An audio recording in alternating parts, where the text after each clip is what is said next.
everyone, Rebecca McAdam here with Titan Pro Sorel Mizzi for another edition of All Inbox. Sorel, how are you? Very good. I'm here in Vegas. I'm sweating like a few people in the main event. I bought a few pieces and they're doing pretty well, so things are looking good. I'm doing well. Well, we're in the money, so you're probably already in the money yourself then. Exactly. Okay, so I have a few questions here. Karen from Texas wants to know, what is the maddest or most tilted you have ever been at a poker table? Well, first of all, I don't really get tilted that much. I'm pretty level-headed most of the time at the poker table. Okay. It's after that I get tilted, and when I do tilt, it doesn't really affect my decisions at all. But things that tilt me, I can't remember specific instances off the top of my head, but like getting slow rolled in pots. Like actually, I could remember one. I was playing a cash game at the Bellagio, and I won't mention any names, but somebody won like the biggest pot that I've ever lost. And so I lost the biggest pot of my life that I played in a cash game, like a live cash game. And the guy like tapped the table on the river and like paused for 6 seconds before showing me. And it was probably unintentional. Like the guy was a uber fish, so there's a good chance that he didn't mean to do it, but it was still like extremely tilting. And I just had to get up and like cool off a little bit because obviously losing the biggest pot of my life while getting slow rolled is not a happy thing. Yeah. So I would say that's probably the most tilted I've ever been at poker. But you're not one of these players that starts like giving out and shouting about it? Not really. I used to be very bad, like with, like when I bust out of a tournament, I'd be really sad and I'd be depressed for a long time. But now I'm just like so used to it and I just like roll with the punches. Plus I'm having an amazing year this year, so no matter how I do this year, I can't really complain. It's like winning the main event and then like complaining about your luck. You can't do it like ever. You're just like, yeah. Okay. So Sarah from Brighton in the UK wants to know, what's the weirdest thing you've seen at a poker table? The weirdest thing I've seen at a poker table. I gotta think about this one. Oh, well, recently I've seen my first day of the main event. There was a guy like 3 tables next to me that was like barking, like constantly. So that was probably up there on like the weirdest things. It might not be number one, to be honest, but that's the first thing that comes into mind because it was recent. Somebody like barking like a dog, like every 3 minutes or so he would just like go off on a barking tangent, and yeah, that was kind of weird. Okay, and Peter from Tallahassee says, what's your biggest poker regret? My biggest poker regret. I have one that comes to mind. Yeah, I'd say my biggest poker regret would be like the whole full tilt incident and getting involved, getting caught up in taking over for Chris Vaughn while he was deep in the tournament. I'm a lot more mature now, and I don't think I would. Obviously, if I knew what I knew now, and like if I considered it, and if I looked at all the,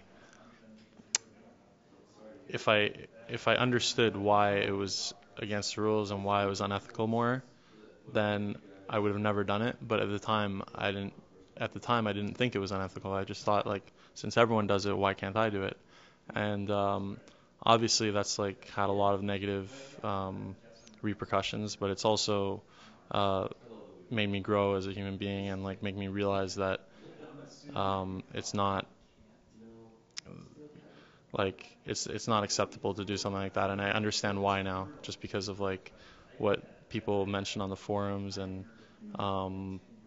the reasons why people think it's unethical. Like it makes sense. Like you wouldn't let Phil Ivey take over for like a random guy that's deep in the main event.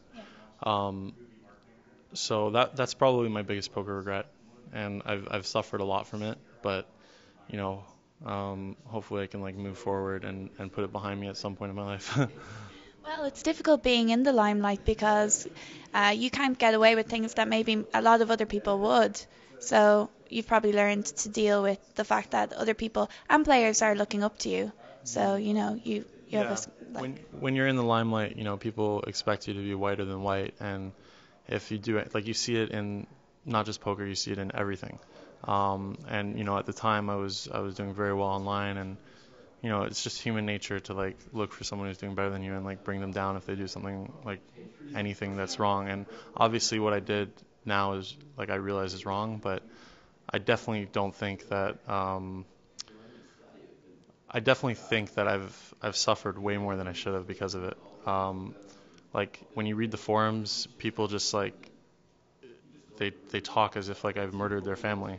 Like that's how sick it is. So I mean I don't consider myself someone like unethical. I think I'm like probably one of the more ethical, and like I make like a lot of good moral decisions like out of my group of peers. I'm like I just don't see myself like that, and to have like a whole bunch of people see that without knowing me is like it kind of sucks. But what can you do? That's what I'm here for. I'm like they made an example out of me, and it's effective. It's they did what they wanted to do. Now they made the rule very clear, and I was the person who helped them do that.